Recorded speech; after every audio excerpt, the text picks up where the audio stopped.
اب دوسرا عنوان ہے کہ فلسطین کا جو موجودہ مسئلہ ہے یہ کیا ہے اور اسرائیل کی حقیقت کیا ہے۔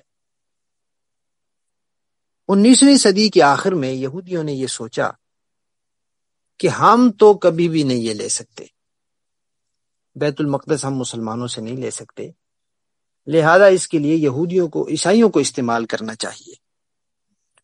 اب عیسائیوں کو کیسے استعمال کرتے؟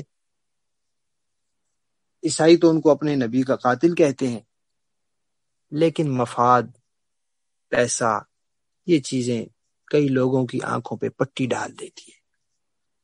تو یہودیوں نے پوری دنیا کے عیسائی پادریوں کو اور راہبوں کو لالچ دے کر، مفاد میں لا کر ان کو اس بات پر راضی کر لیا کہ وہ عالمی سطح پر یہ اعلان کر دیں کہ آج سے ہم یہودیوں کو اپنے نبی کا قاتل نہیں کہتے، قتل مسیح کے الزام سے بری قرار دیتے ہیں، انہوں نے ہمارے نبی کو قتل نہیں کیا۔ حالانکہ 1600 سال سے وہ ان کو یہ الزام دیتے چلے آ رہے تھے اور اس پر کئی دفعہ ان کو مار چکے تھے، بھگا چکے تھے، لیکن مفاد اور لالچ۔ تو یہ 1897 اور 1898 میں پھر عیسائیوں نے 2 عالمی کیتھولک کانفرنسیں کی اور اس میں اعلان کر دیا کہ یہودی ہمارے نبی کے قاتل نہیں ہیں۔ اس وقت دنیا میں یہودیوں کی تعداد کوئی 50,000 بتائی جاتی ہے۔ تو یہودی جو سلطنت عثمانیہ میں آ گئے تھے، انہوں نے آ کر وہاں حالات کو دیکھا، کاروبار میں یہ ان کی عادت ہے کہ کاروبار میں معیشت کے اوپر قبضہ کرتے ہیں، اپنے پاؤں پکے کرتے ہیں، اپنے یہودیوں کو کبھی بھی سودی قرضہ نہیں دیتے، قرض حسنہ دیتے ہیں، اور دوسری ساری دنیا کو سودی قرض میں جکڑ کے رکھتے ہیں۔ تو انہوں نے وہاں اپنے پاؤں پکے کیے، پیسہ کمایا۔ امریکہ کے اندر ایک تنظیم تھی، اس نے ان کے ساتھ بڑا تعاون کیا۔ تو ان دنوں اتفاقاً خلافت عثمانیہ کی مالی حالات بہت کمزور تھے، شدید مالی بحران تھا۔ تو یہودیوں نے موقع غنیمت جانا اور سلطان عبدالحمید کو کہا کہ ہم 50 کروڑ پاؤنڈ آپ کی سلطنت کے لیے اور 50 لاکھ پاؤنڈ آپ کے ذاتی خزانے کے لیے دیں گے، ہمیں اجازت نامہ دے دیں کہ ہم فلسطین میں جگہ لے سکیں۔ لیکن سلطان نے کہا کہ حضرت عمر رضی اللہ تعالیٰ کا معاہدہ ہے اور وہ مقدس سرزمین ہے اور تم شریر لوگ ہو، میں تمہیں ایک تنکا بھی نہیں دے سکتا۔ تو یہودیوں نے پھر اپنی عادت کے مطابق وہاں بغاوت کھڑی کر دی سلطان کے خلاف۔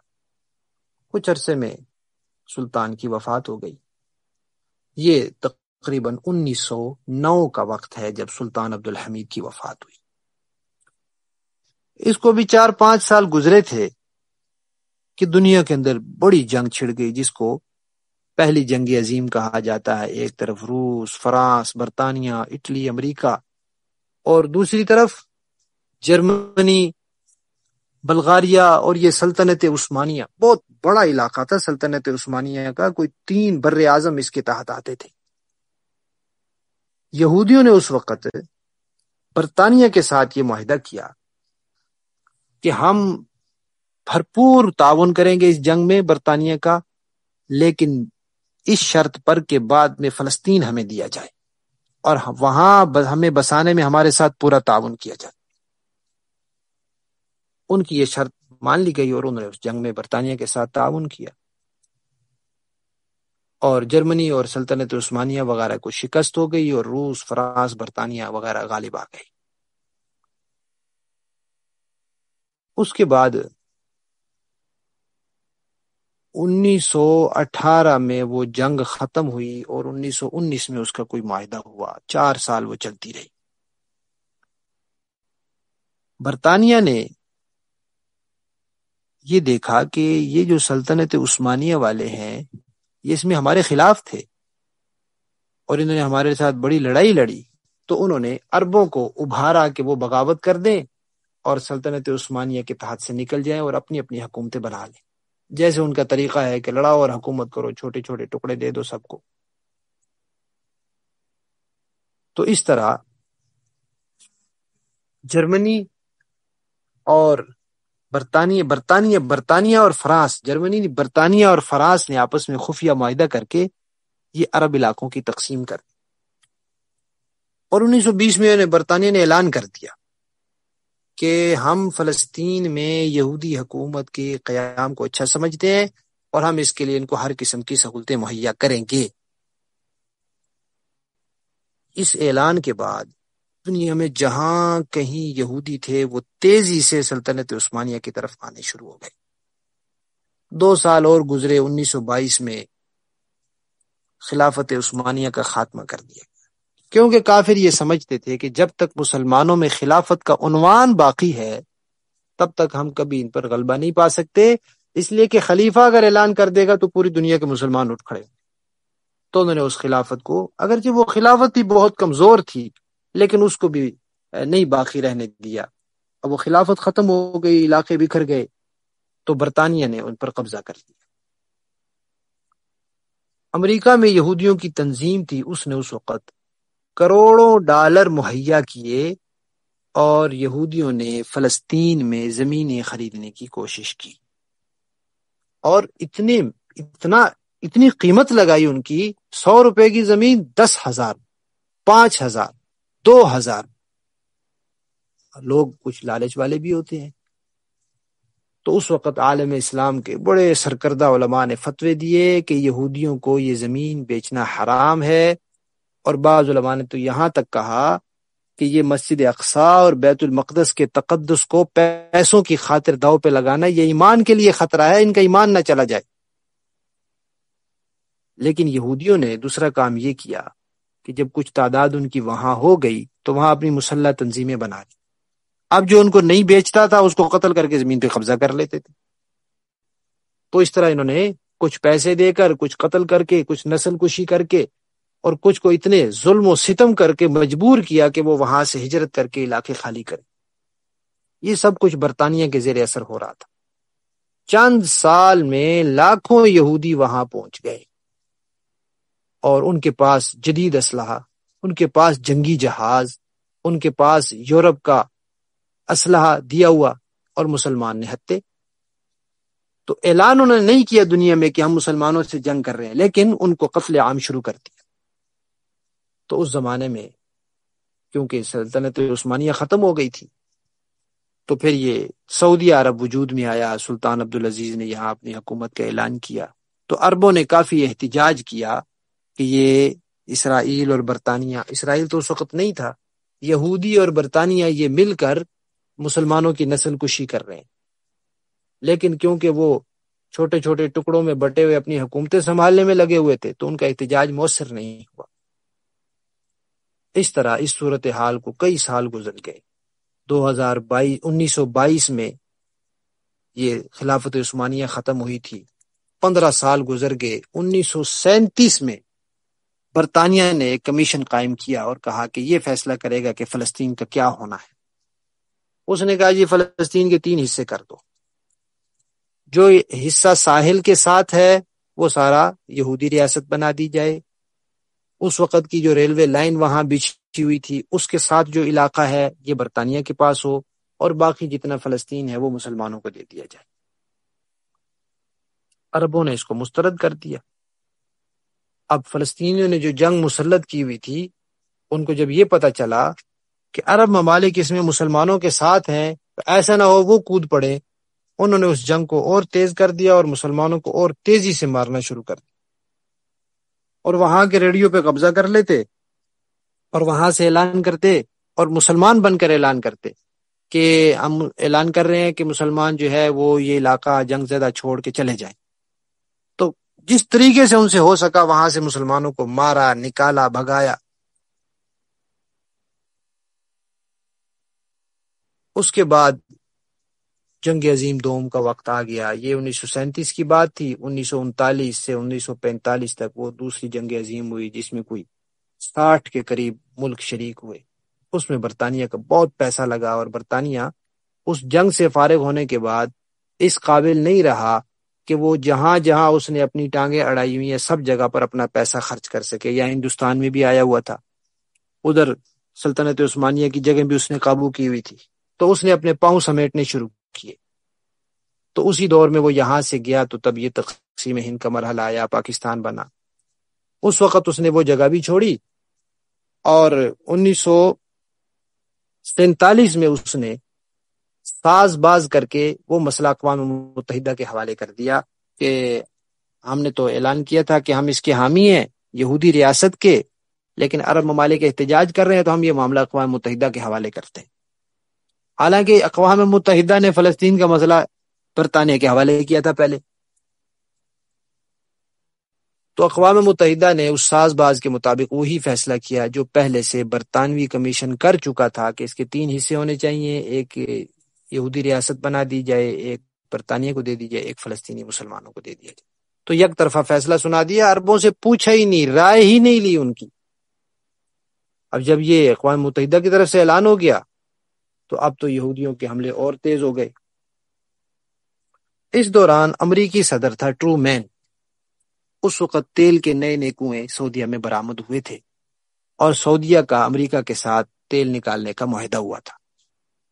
تو امریکی صدر نے سعودیہ کے بادشاہ سلطان عبدالعزیز کو خط لکھا، اور اس میں دھمکی بھی دی اور لالچ بھی دیا، اور کہا کہ آپ سارے عرب ریاستوں کو کہیں کہ وہ فلسطینیوں کا ساتھ نہ دیں، ورنہ ہم آپ کے یہ تیل کے کنویں بھی بند کر دیں گے اور آپ کو پوری دنیا میں تنہا کر دیں گے۔ بادشاہ نے جو جواب میں خط لکھا وہ بڑا ایمان افروز ہے۔ اس نے کہا کہ تم ان چیزوں کی بات کرتے ہو، مجھے ان کنووں سے کچھ نہیں چاہیے، میں اور میرے سارے بیٹے فلسطین کے لیے ہماری جان چلی جائے تو ہمارے لیے سودا گھاٹے کا نہیں ہے۔ تو ان کو اندازہ ہو گیا کہ مسلمانوں کی جو عقیدت بیت المقدس سے ہے وہ ابھی ان کے بادشاہوں میں بھی ہے، تو انہوں نے اپنی سرگرمیاں اور تیز کر دی، اور یہ خط جو انہوں نے بھیجا تھا اس کے 1 مہینہ بعد برطانیہ نے اعلان کر دیا جی کہ میں یہاں سے واپس جا رہا ہوں، فلسطین سے میں نے یہ علاقہ چھوڑ دیا ہے۔ اور اسی دن اسرائیل نے اعلان کر دیا کہ اسرائیل قائم ہو چکا ہے۔ برطانیہ جا ہی اس لیے رہا تھا کہ اس کے تحت یہودیوں کے پاؤں پکے ہو چکے تھے، مسلمانوں کی نسل کشی ہو چکی تھی۔ تقریباً 45 لاکھ مسلمان، جو اس کے کچھ عرصہ بعد کی رپورٹ ہے کہ 45 لاکھ مسلمان مہاجر کیمپوں میں زندگی بسر کرنے پر مجبور ہیں، جو فلسطین سے نکلے تھے اور ان کو وہاں واپس نہیں جانے دیا جا رہا۔ اور جب یہ اعلان ہوا اس وقت پوری دنیا سے یہودی اکٹھے کر کے 6 لاکھ سے زیادہ یہودی وہاں بسائے جا چکے تھے۔ برطانیہ کے پاس جو حصہ تھا وہ بھی اس نے اسرائیل کو دے دیا۔ اسرائیل کا اعلان ہوا 14 مئی 1948 کو۔ 1947 میں پاکستان کا اعلان ہوا تھا، اور اس سے سال بھی پورا نہیں گزرا تھا کہ یہ برطانیہ کا اعلان ہو گیا۔ امریکہ، روس اور یورپ نے تو 2 دن میں اس کو تسلیم کر دیا۔ باقی رہے مسلمان ملک، ان میں سے ایک ترکی تھا جہاں انہوں نے اپنا ایک آدمی بٹھایا ہوا تھا، خلافت عثمانیہ ختم ہونے کے بعد اس نے بھی تسلیم کر لیا، اور ایران میں اس وقت شاہ ایران تھا، اس نے تسلیم کر لیا۔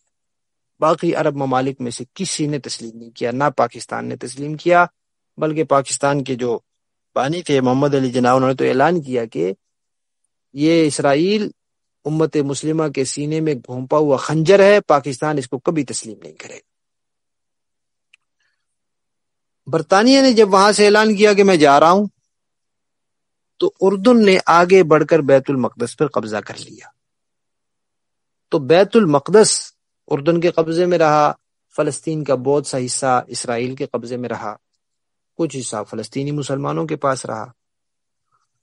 1967 میں، یعنی اس کے تقریباً 20 سال بعد، اسرائیل کے قیام کے 20 سال بعد، اسرائیل نے پھر لڑائی کی مصر، شام، عراق کے ساتھ، اور ان ملکوں کے کئی علاقوں پر قبضہ کر لیا، جن میں بیت المقدس پر بھی قبضہ کر لیا۔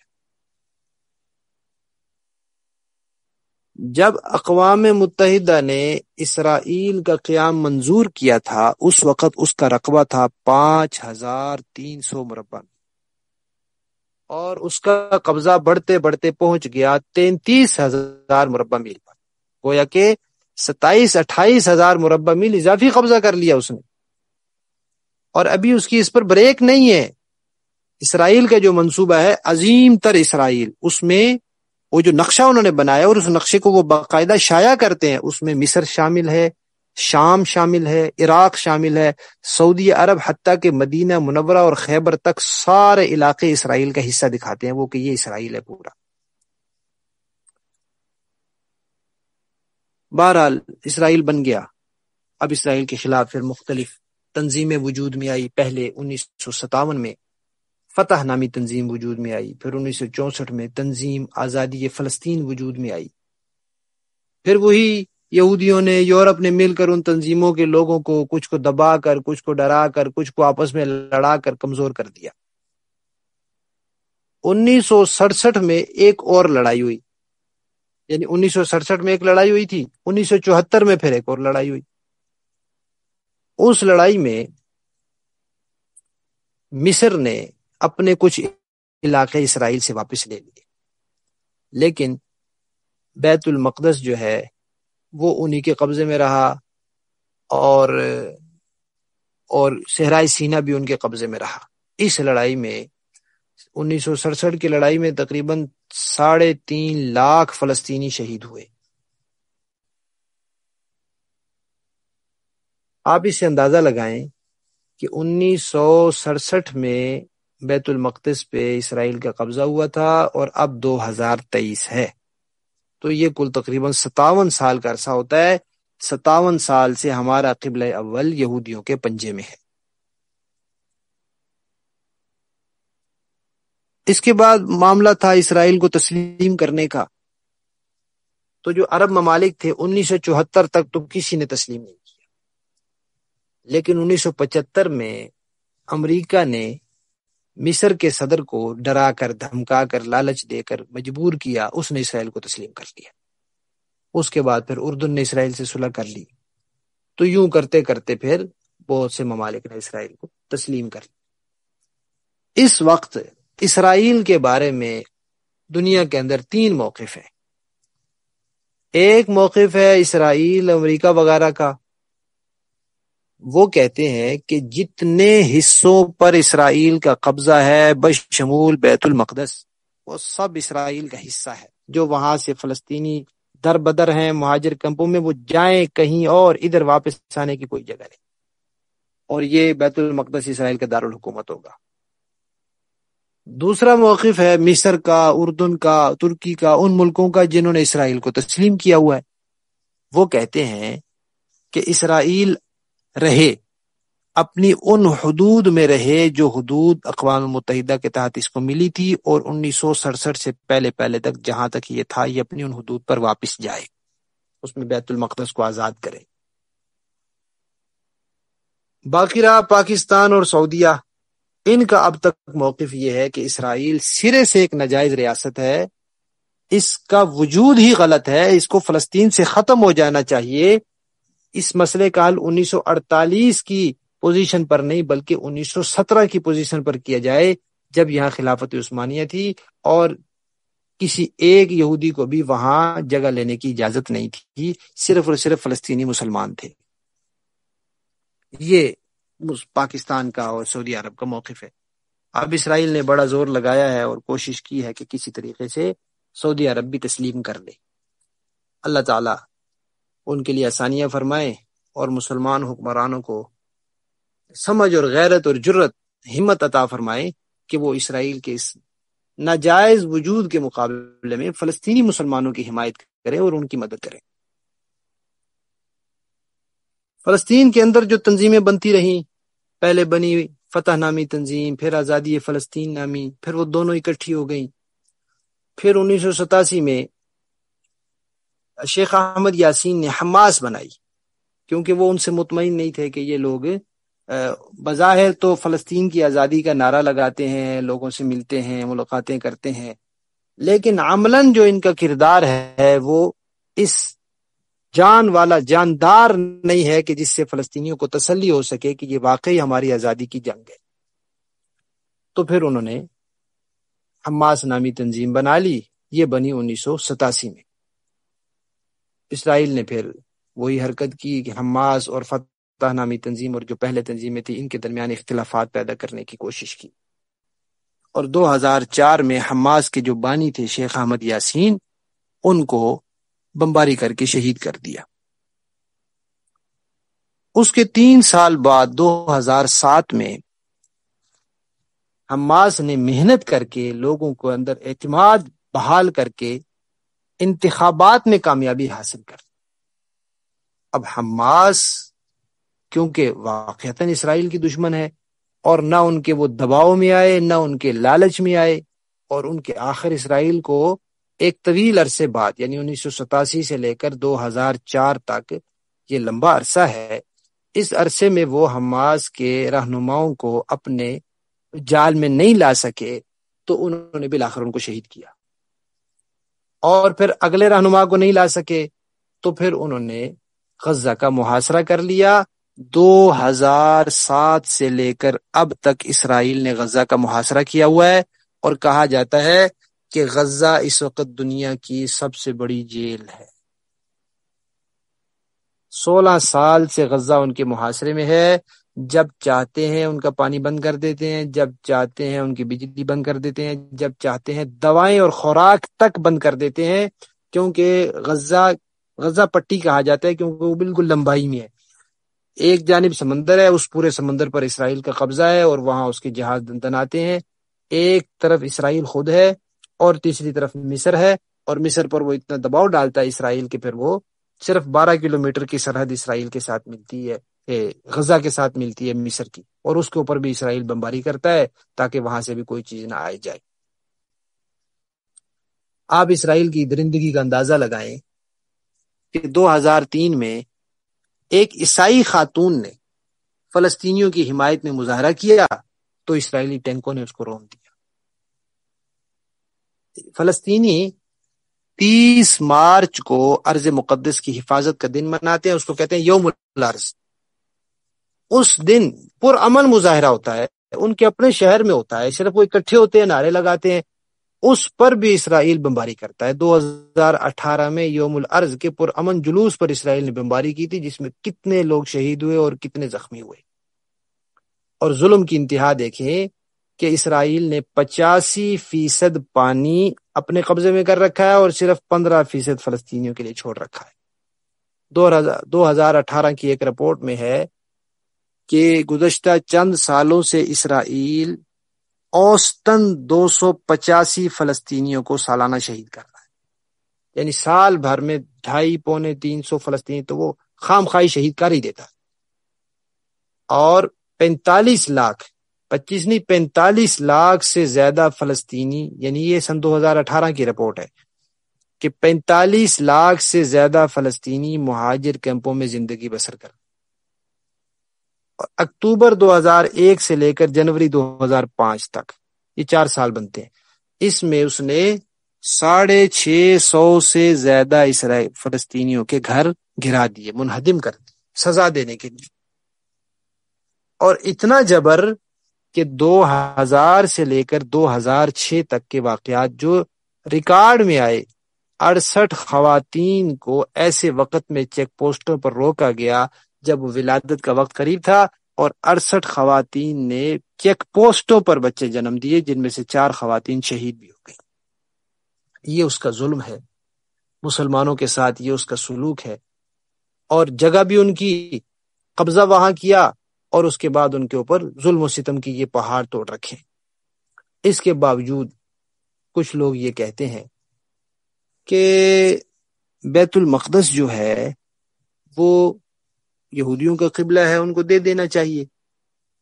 تو اس حوالے سے ہم چند باتیں عرض کر کے آج کا سبق مکمل کرتے ہیں۔ پہلی بات کہ یہ 3 مقدس مقامات، بیت اللہ، مسجد نبوی، بیت المقدس، یہ تینوں انبیاء کے تعمیر کردہ ہیں۔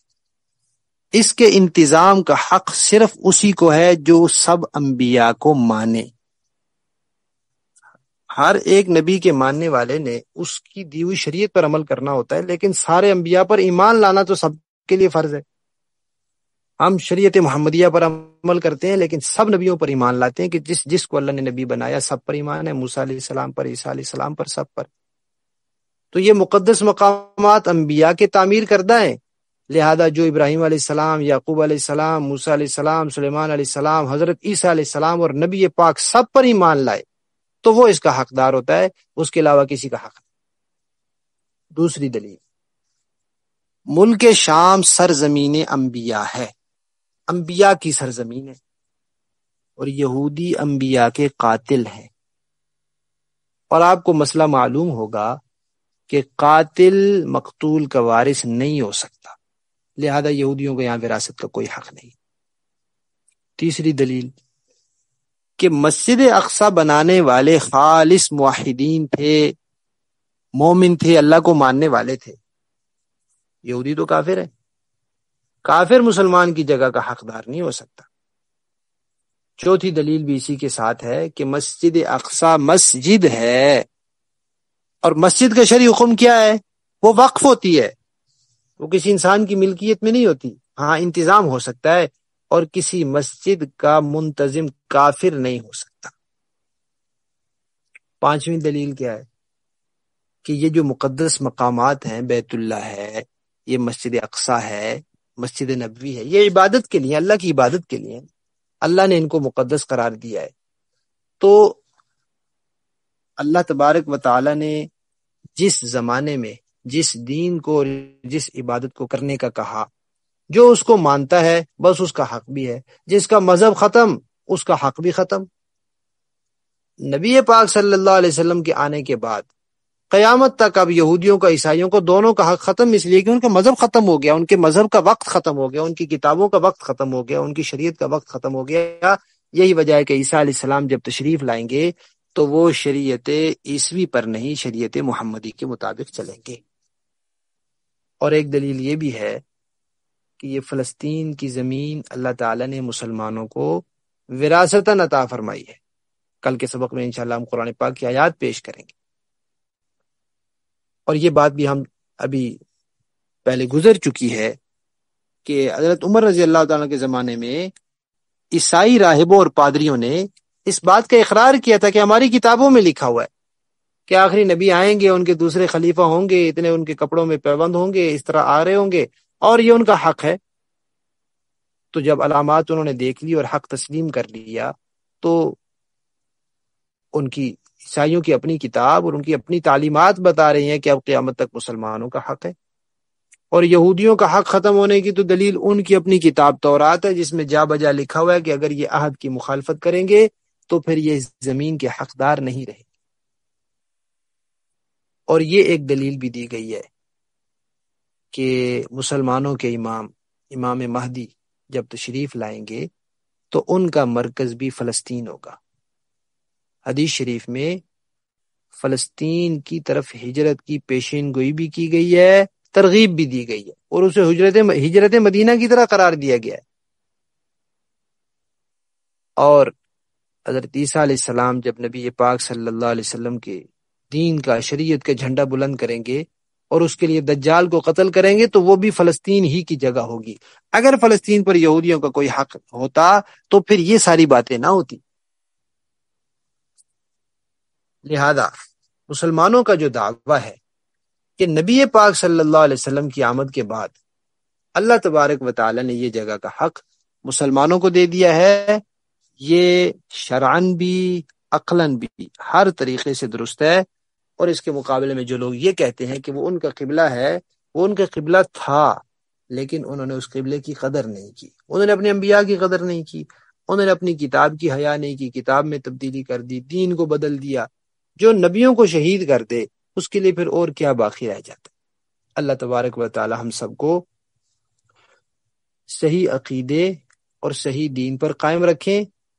مسجد اقصی، بیت المقدس سمیت جتنے بھی اسلام کے شاعر ہیں، مقدسات ہیں، اللہ تعالیٰ ان سب کی سچی محبت نصیب فرمائے، اور مسجد اقصی کے حوالے سے جو ہماری شرعی اخلاقی ذمہ داری بنتی ہے اللہ تعالیٰ وہ ہمیں پوری کرنے کی توفیق عطا فرمائے۔ باقی انشاءاللہ ہم کل کے سبق میں پڑھیں گے۔